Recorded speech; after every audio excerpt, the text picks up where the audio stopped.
വീട്ടിൽ അതിക്രമിച്ചു കയറി സ്ത്രീകളെ തോക്ക് ചൂണ്ടി ഭീഷണിപ്പെടുത്തിയെന്ന കേസിൽ ബന്ധുപിടിയിൽ.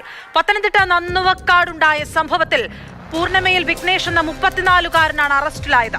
വീട്ടിലെ പരിശോധനയിൽ ലൈസൻസ് ഇല്ലാത്ത പിസ്റ്റളും റൈഫിളും കണ്ടെത്തി.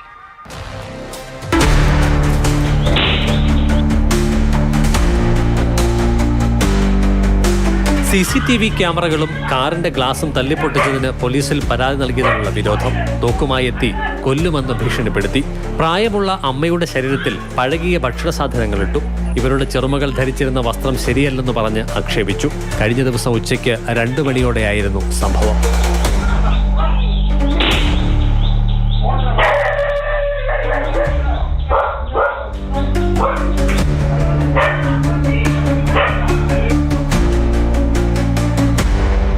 നന്നുവക്കാട് പൗർണമിയിൽ സുചിത്രയുടെ പരാതിയിലാണ് ഇവരുടെ കുഞ്ഞമ്മയുടെ മകൻ വിഘ്നേഷിനെ പോലീസ് പിടികൂടിയത്. വീട്ടിൽ ആക്രമണം നടത്തുന്നുവെന്ന വിവരത്തെ തുടർന്ന് പോലീസ് അവിടെ എത്തി ഇയാളെ കസ്റ്റഡിയിലെടുത്തു. അറസ്റ്റിന് ശേഷം വീട് പരിശോധിച്ചപ്പോഴാണ് തോക്കുകൾ കിട്ടിയത്.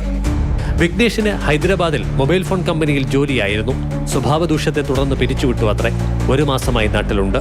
2 തോക്കുകളും ഹൈദരാബാദിൽ നിന്നും വാങ്ങിക്കൊണ്ടുവന്നതാണ് എന്നാണ് ഇയാൾ പോലീസിനോട് പറഞ്ഞത്. തോക്കുകൾ AR ക്യാമ്പ് ആർമർ വിഭാഗം പരിശോധിച്ചു. ഉറവിടം സംബന്ധിച്ച് കൂടുതൽ കാര്യങ്ങൾ വ്യക്തമാകേണ്ടതുണ്ട്.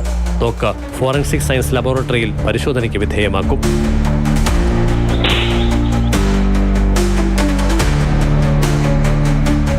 മാതൃഭൂമി ന്യൂസ്, പത്തനംതിട്ട.